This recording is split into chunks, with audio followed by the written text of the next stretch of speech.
Thank you very much, Angelica, and thank you very much to all of our panelists.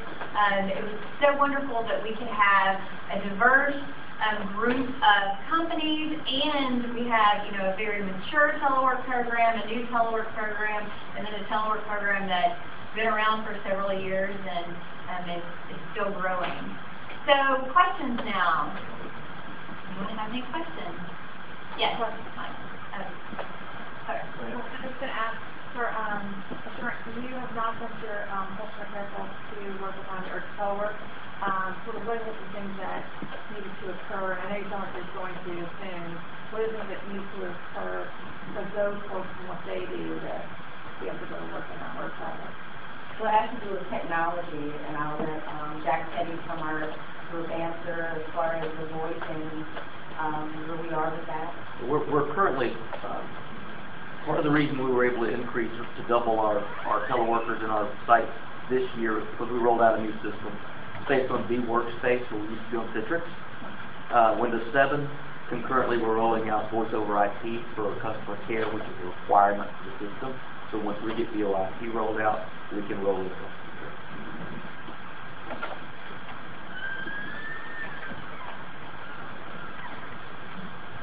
I believe two of the panelists have at least a few full-time teleworkers, and I was interested in hearing more about some of the things that you do to ensure that those employees are still connected, even though they're full-time teleworkers. Well, for sure, what we do to make sure they're connected, they do have the option to come in for team meetings. So when we do have team meetings or huddles, they do come in for those as well. And we also utilize same time. So we'll continue to reach out to those associates to make sure that they still are on the manager's radar. So we'll still speak to them every morning to make sure, that we still have that personal connection. So whatever we do for the associates that are in-house, we do the same thing for the associates that work from home as well. I would echo it. We do the same thing. We bring them into training on a periodic basis to do things on the roll. We try to make sure they come into the office at the same time. One coffee that they have with the same kind of coffee and remotely. So it is important that they stay connected. So in addition to the same time, what are some other technology tools that you have found particularly useful with teleworkers? Skype? Any others?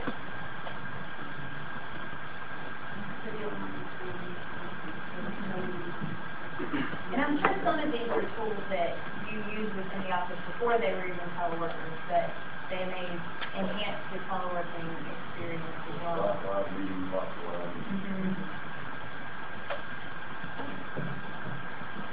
Really for all the panelists, how do you manage data security? Not only that with them accessing the system, but what's viewed on their screen. We work for clients that require us to keep information confidential, and I know in ADP you have the same proprietary information. So how do you manage that with so many associates in teleworking? We got I'm sure there's more detail than I know, but we've got time out on the screen. We've got proprietary computer on the network and so I can give you more detail if you want.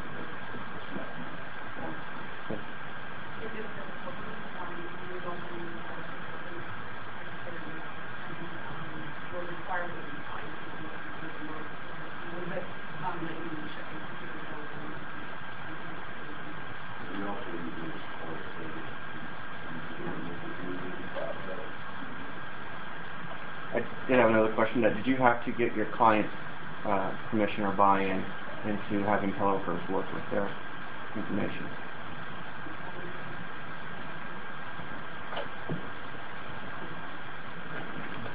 Was there, before teleworking, was there an option to do flexible hours as far as like off, or is that part of the sort of telework now, or part of the commuting options where you don't come in at 9, you come in at 10, or you come in at 7, you leave at 3? Is that part of the policy as well? Not in our case.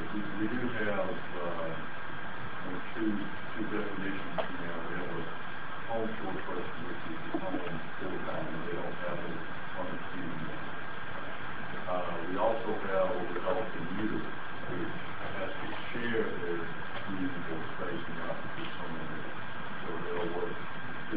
home, people working,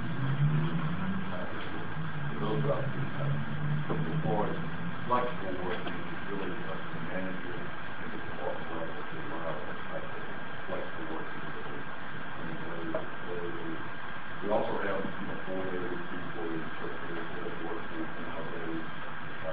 That's good. It's separate, it's a whole separate policy? It's a whole separate policy. It really hasn't been institutionalized throughout the country. It's more regional. Gotcha. And I can tell you, Yeah, I was going to say, we don't have, we do have, 1 hour for the department.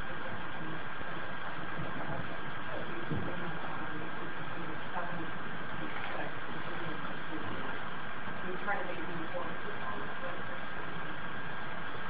And we have the same at Assurant, alternate schedule. It's not part of our teleworker program. With our teleworker program, it's either partial teleworker, which is anything less than 5 days a week, and then 100% teleworker. But depending on the manager and the department and the business, they do offer flex schedules, some do 410. Some have flexibility where as long as you're there by 9 a.m., you're not late. Which again gives a little more flexibility with people who are traveling and having to deal with the commute. And with that sort of flexible hours or just the logging, do you have to sort of say when you're taking that day? If it's partial telecommuting, do you have to schedule that day as far as like if you've got a department and you've got 15 people taking all the same day, how does that work? Do you have to schedule the telework days? Yes. In so advance? For example, in a department, you may have some that work from home on Tuesdays, you have some that you work from home on Wednesdays. Even in one of our departments, the managers there rotate on teleworking, and they take a day, either Tuesday, Wednesday, or Thursday. Predetermined? Yes. So they can't wake up and just say, oh, traffic's bad today, so I'm going to work from home. Right. So that's something that, and they have to set the expectation up front. Based on the volume of work, we like to know ahead of time if they're going to work from home. Because we've had that discussion, especially in customer service. Customer service has to be on shifts when there can't be no less than, I think, 13 people actually in the office logged in.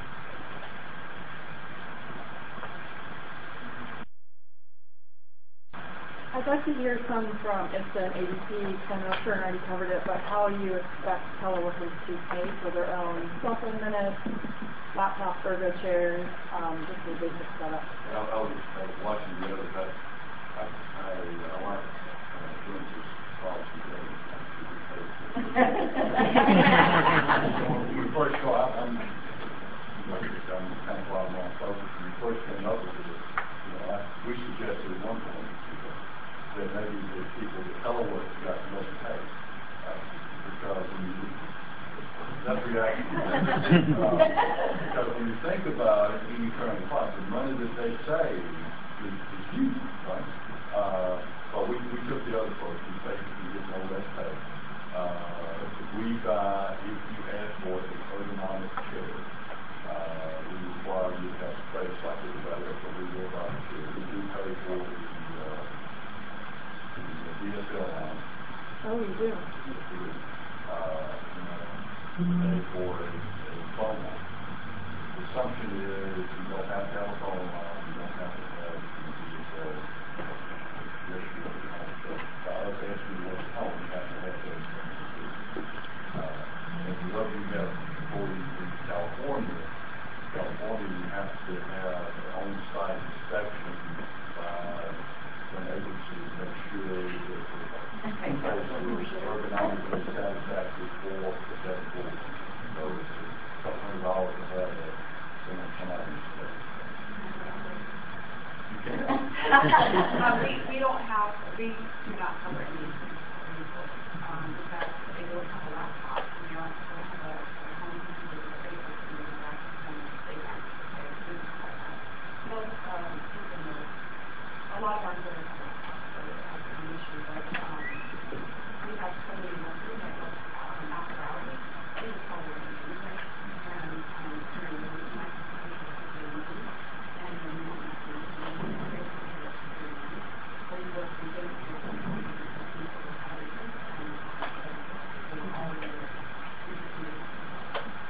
And I- Just to add on, the other side of that, you see it's also around extra for a teleworker. We also, we save about $6,000 a year for the average person taking the stage, in-house IT support, etc. So, then 1,200 saves $6,000. So, it's still a very positive thing for the company, for people to come to. And I will say, generally speaking, most companies that offer telework on a part-time basis, 1 day a week, 2 days a week, 3 days a week, they're not paying for internet access. It is a full-time. Right. It is a lot more common that a company will pay for internet access if the employee is working from home on a full-time basis. But partial telework, we rarely ever see the company paying for that. I mean, 'cause let's face it, everyone already has internet access at home anyway, and the whole family is probably using it, not just that person that's teleworking. And also with equipment and that sort of thing, generally on a part-time basis, the employer is not incurring any additional expense for that employee to work from home. But on a full-time basis, I would say not all, but the majority of employers will pay for internet access and then sometimes other things. Fair enough. I think right now, I work for Coca-Cola, and so it's just inconsistent throughout the system. And so when we opt to place people into teleworking positions, like close down a call center and make everyone work from home, we incur the cost. But when people opt into the program, then they take on the financial responsibility. But as for internet, we don't pay for internet, period, because to your point, the entire family uses it. You already have it anyway. Right. Interesting. Okay. And if I may, what we've done to address the phones in our new system, we don't pay for an additional phone line, but we do put a soft phone on the computer and things like that.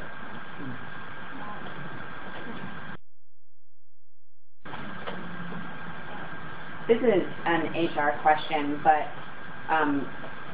as far as money spent on teleworking or logging hours, who handles that? Does HR handle it, and has there been pushback as you've implemented these?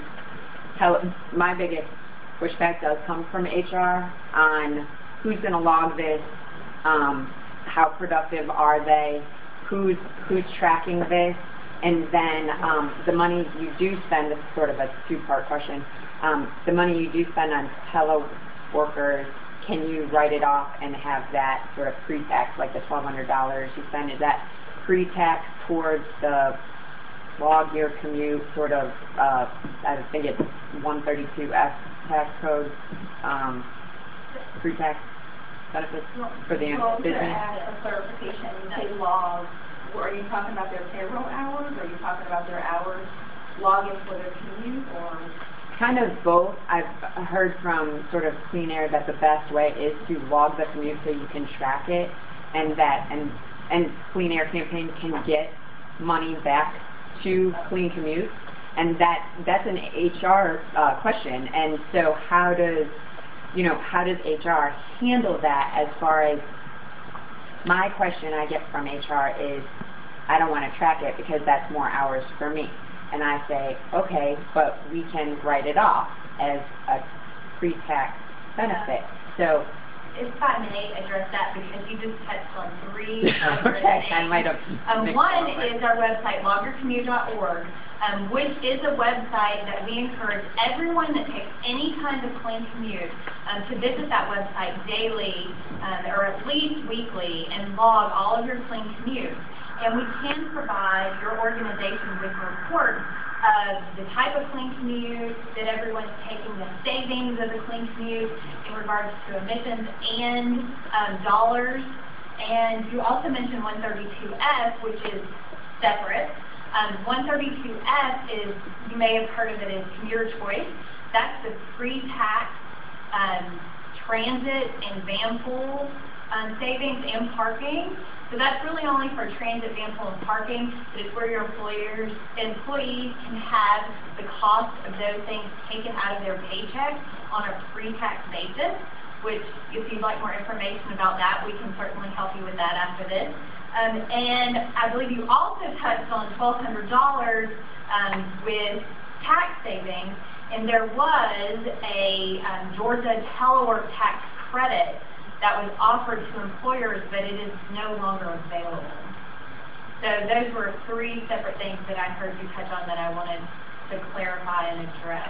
Does that make sense? And how does HR, how do you really track it, you know, as far as productivity and, or do you? Well, logged in their team, our employees are responsible for doing that. The Telework is through the campaign's website. And that's really it. As far as productivity, the managers are responsible for making sure that the productivity expectations are met. And we can monitor the productivity daily as we would if they were in the office. So if they had to complete 50 visits when they were in the office, and the managers do before they go home, they will, you know, check to make sure they're completing them. And just to clarify, like ADP doesn't do any pre-tax benefits, or they don't get any incentive to actually spend that $1,200 on that person. It's just out-of-pocket expense. Okay. Yeah. Thank you.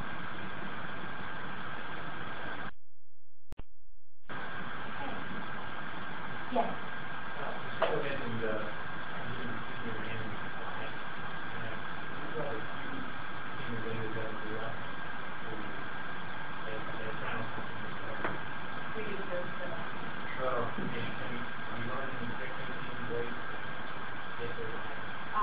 One is data and finance data.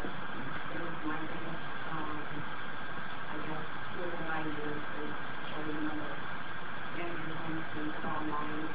I can do finance, so I know how important it is, and I would say that's number one. Number two is to show, to explain that if you do a pilot, that you're not guaranteeing the program, and it doesn't work that way. It's just a test. So if you're concerned about productivity, then we'll focus on that, and use the three things that we mentioned to see the results. And I think the first thing to find a real slide is $60 million. I think there's another more important thing that I can see the market changing where people are applying, clients, our prospects, so what are you doing to be more successful? I agree with that. This is a good piece of it. I see that now we have a new CEO. The electrical sectors, things go in the lab. So I think those employee engagement report, attention to, I mean, if you can get the right statistics in front of some managers, like it's a no-brainer.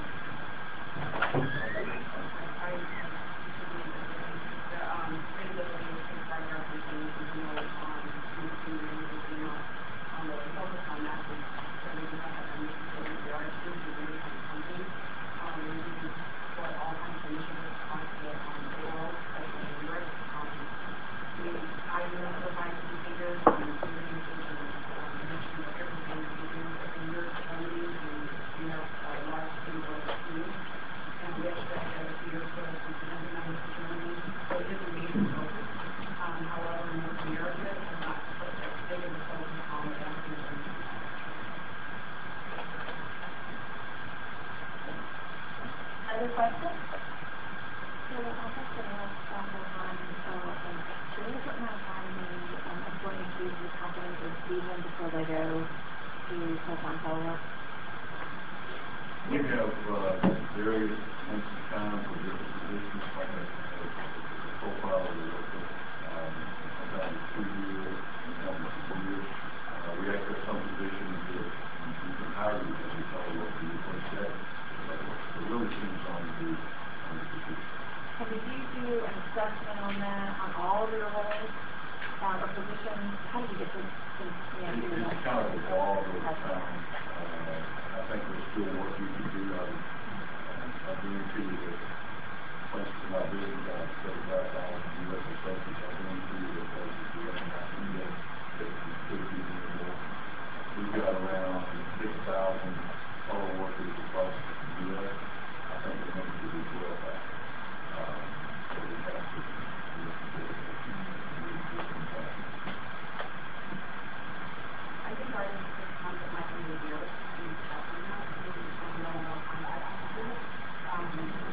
mean, they can't come and call us, they're covered. But we have, several contractors, so we're not in this program. Again, we've had teleworking for a long time, we just haven't had an official program. But the official program, I think it's 6 months, not a year, and you can do 4 times a day.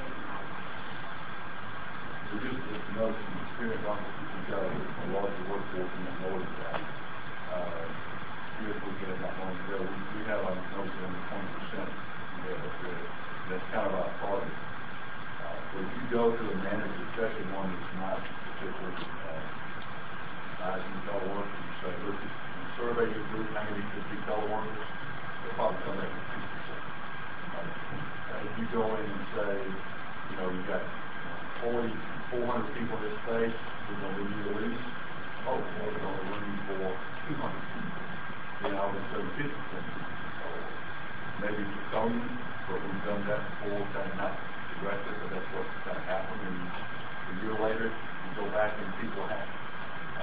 We just remodeled in Alpharetta. We have a team with 12 people and all. I don't want to start. Well, if you come to the office, I can't work at home. It's not going to work well. We've got to remodel.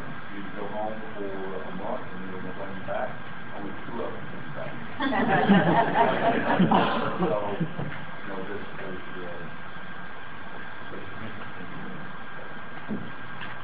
and I will touch on that. Generally speaking, on average, we see most employers stay somewhere between 6 and 12 months of tenure before an employee is allowed to work from home. However, if it's an entry-level position, it may be a longer period of time before that employee is allowed to work from home. If it's a senior-level position and part of the recruitment was to allow them to work from home, then sometimes they're able to start immediately. But it's really a case-by-case. It depends on the job function, the manager, and the employee you're hiring.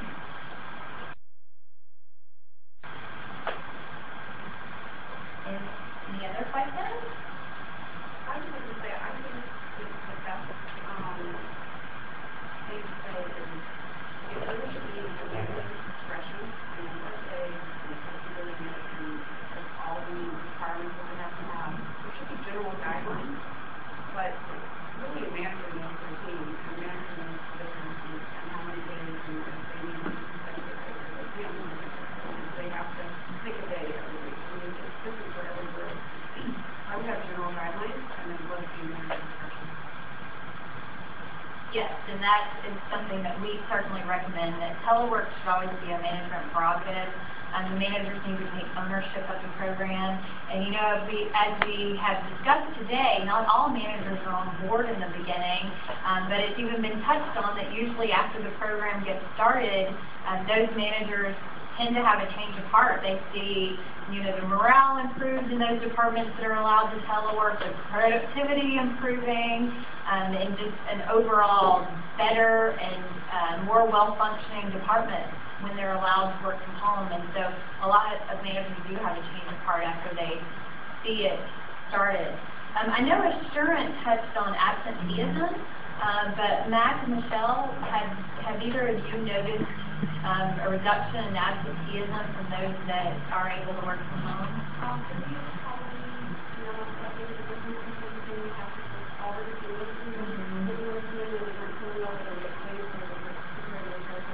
Right. So I don't know if it's going to be different. Yeah, I don't have any pictures, but you can go there. It's not important to you or better. I'm sick sometimes, call in. Right. Or you're working home, do a better hour. Right. Well, nationally, we see about 2 or 3 days a year, a reduction in absenteeism by 2 to 3 days a year. Other questions that anyone has? So I know we've talked about different job functions that are allowed to work from home. Are there any job functions that when you started you did not necessarily think that those were job functions that would be conducive to telework, and you have seen them successfully teleworking now? Sort of it. Mm-hmm.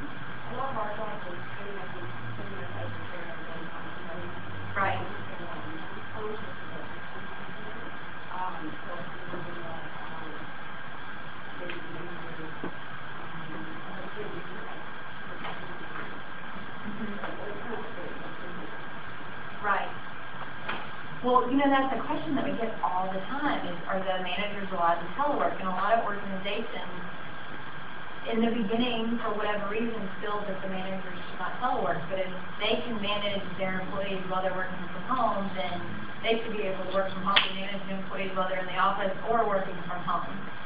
So, you know, certainly something that we encourage. We do have a department in our Duluth location where the managers relocate 1 day a week. And what the managers have said is they get emails done. Some people can't get done in the office. We do use same time so they're connected to each associate every single day. You know, that's the day that they work from home. So, and again, they also, as a manager, one of the incentives was to make sure your team can run without you. So again, the advantage for you to be able to work from home that 1 day a week.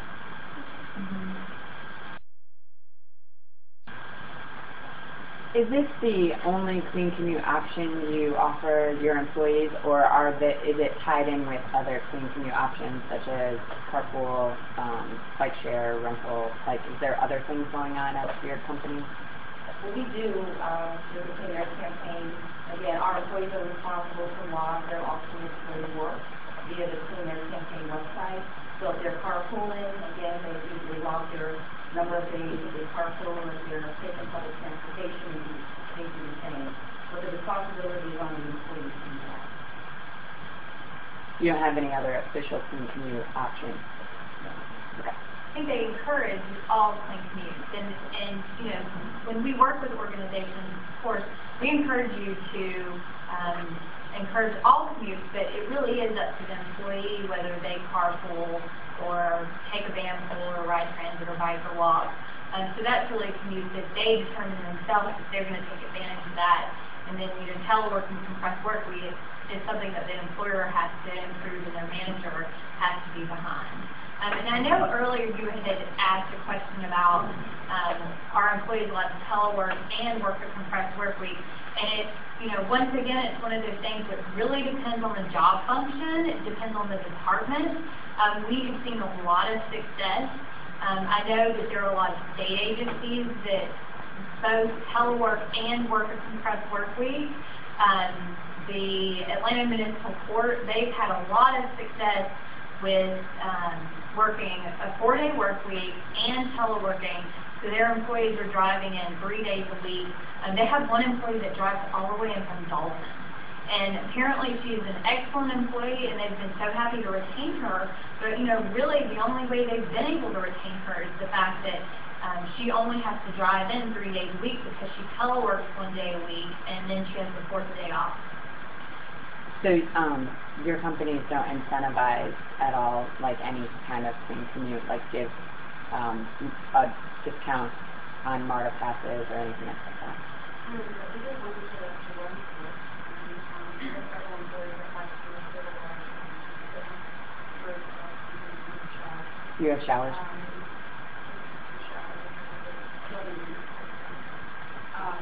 we have some people there in front of us.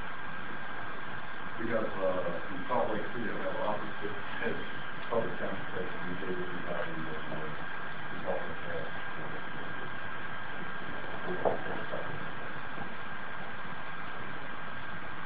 So a question for a lot of people that might answer the question, so we need to make sure that everybody has what they need to go back and instead the teleworking in the league. So does anybody not have an idea that, you know, they leave here today, they're going to go back and have their teleworking? Because, you know, one of the things you run into on some of the speculation is senior management support, and unless you all are, and I'm sure y'all are very polite and, you know, management companies, but a lot of young people, so you're probably not the CEO of these companies. So, I'm assuming that. So, you know, do you have what you need to go back and convince whoever you have to convince? Because that's your challenge, right? Now, one of the things that I did when I was involved in the room, we actually have to in this room, and I have the managers come in and I've got this person in, and we tour their facility as well, to really kind of change the mindset and people to ask questions and answer questions. So if there's somebody, you know, there's a company that thinks that they're doing this, and you want to maybe invite them in,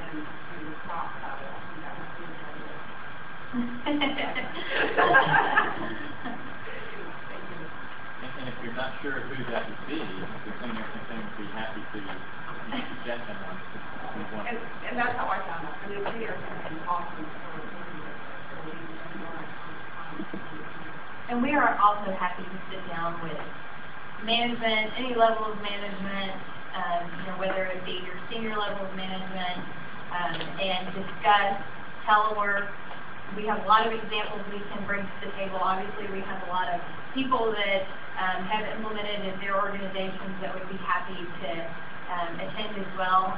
But just know that that is part of the services that we can provide you is presenting information on why they should implement telework, and of course we'll tailor it to the needs of your organization, whether that's reducing real estate needs or improving morale and productivity, or whatever the case may be. We will tailor that to your specific organization. So any other questions? Yes.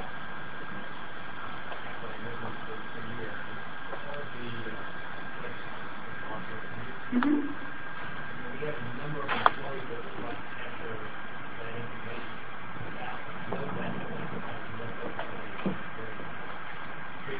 could other states offer more?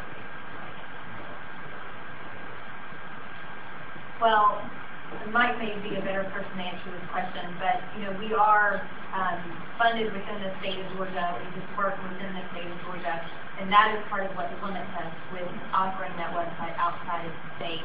And we can see if we can find an organization in your area. There are some organizations similar to ours that offer similar websites, but not the exact larger commute website. Mike, do you have something you'd like to add to that?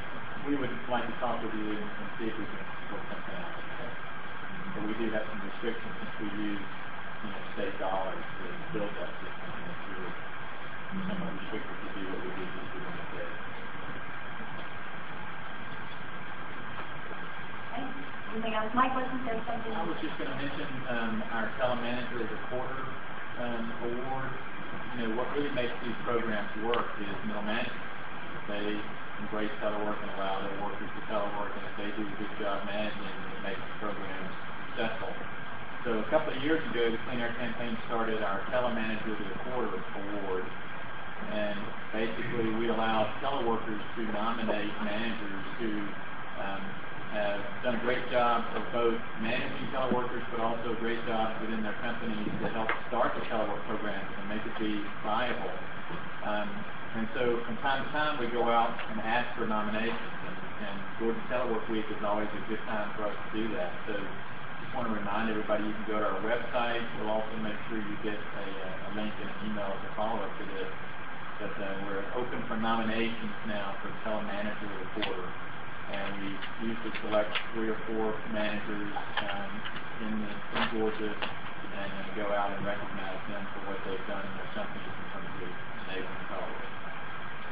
You can just nominate them by sending us an email at telework@cleanaircampaign.org, 100 words or less on why they should be nominated. All right. No more questions? Actually, I do have one. Michelle, it sounds like you had an informal telework program before. What made you actually switch it to a formal one? Well, in all honesty, what happened was, maybe 2 years ago, I was very really thought about leaving it, thought about leaving, and went to my email and said, I'd like to implement these programs because I think that it would help save money for employees and also morale and all that. And then it turned out that we had a lot of people already doing it. So I kind of opened up the can of worms because we didn't really know what the security was around people logging in. Now, when you log in with the firewall and all that, but it wasn't really good enough. So we had our first steering committee meeting, and people in the room were kind of shocked at how many people I said were teleworking. No, yeah, they really are. I mean, I'm working in client services at that time, and I can tell you, I'm online at 3 in the morning. They didn't know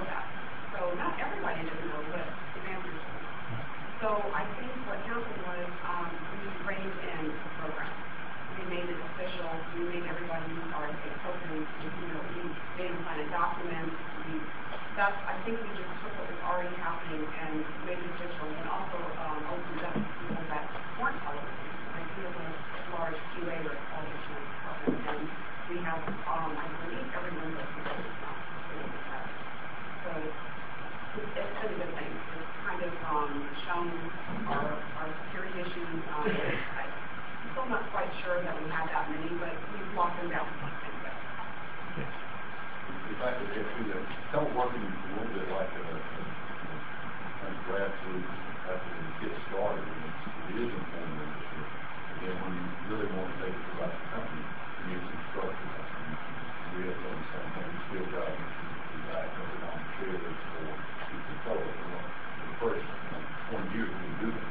So now we've had 1,000 people about legacy homeschool people that don't have their own on the chair. They're sitting there, they're happy, they don't complain, leave them alone.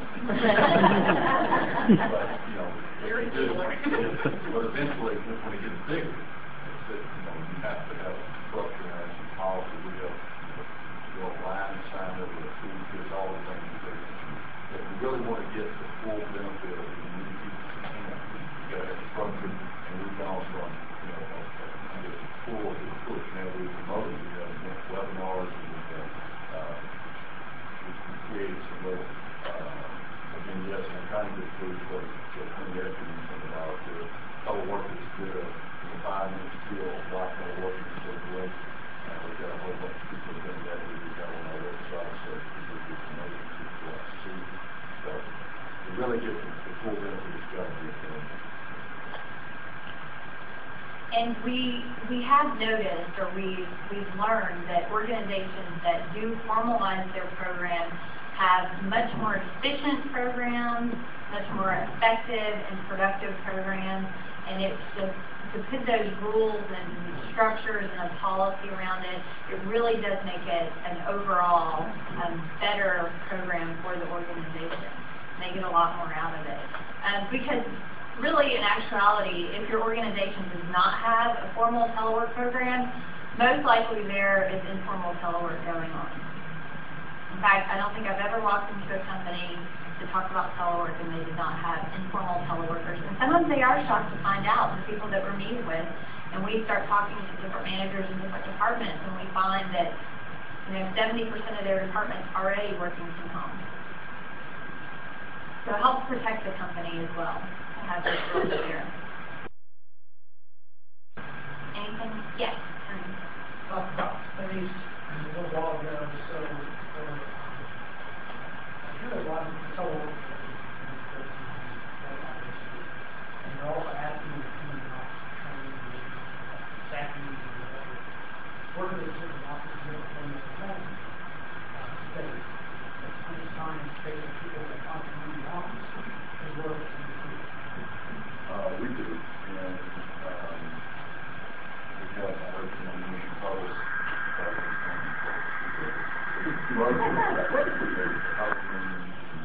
defense treaties, and all these are the new companies. But we do have bench seating, we have hotel seating. Bench seating is very small. And as part of this what we've also done through part of the real estate is in the new world, space is real. You don't have a big, you don't have a common. It's the new space that's kind of going through most modern companies and companies. We are taking cubes down to standard cubes 6x6. So not only do people telework, they also, when they're in the office, they have less space to work. We're putting another some office boards, television, collaborative space, next to the space. We'll give them space to them. That's on our plan for sure. We don't have hotels yet.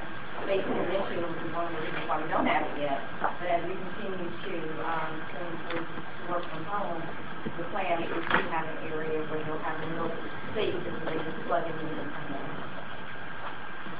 And the Wi-Fi is a big thing now. You want Wi-Fi throughout the location, so when they come in with the laptops or the iPads, or the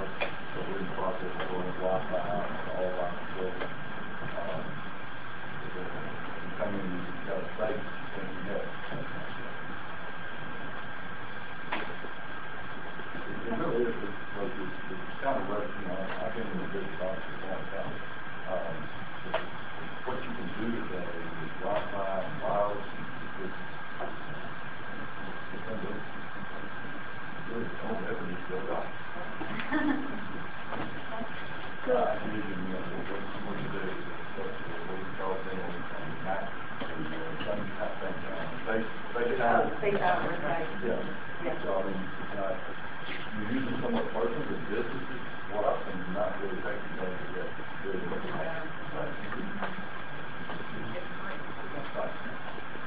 Someday we'll be sitting in the policy, we'll all be home.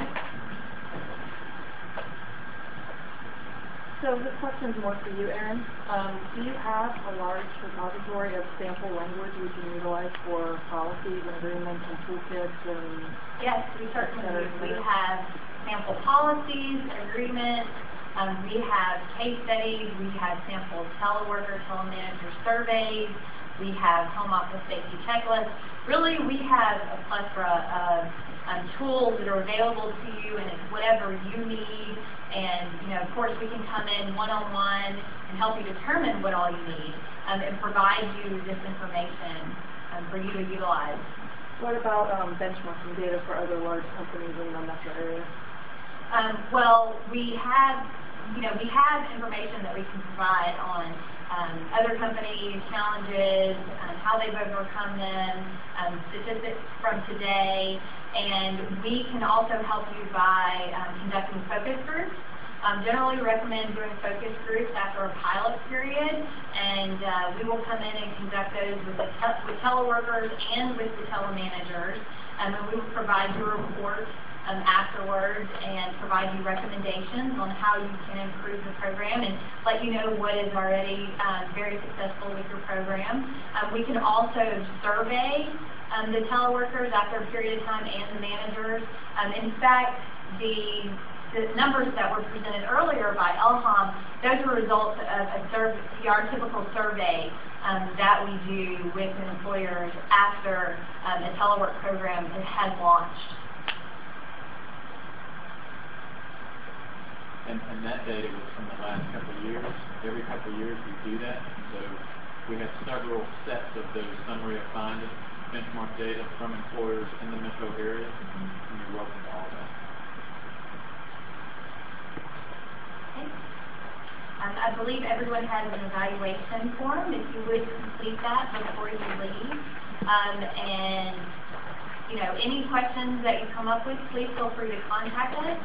Once again, can you help me with a round of applause to thank our panelists? We really appreciate you taking the time to join us down here and share with us your wealth of knowledge regarding telework. And thank you very much for attending today.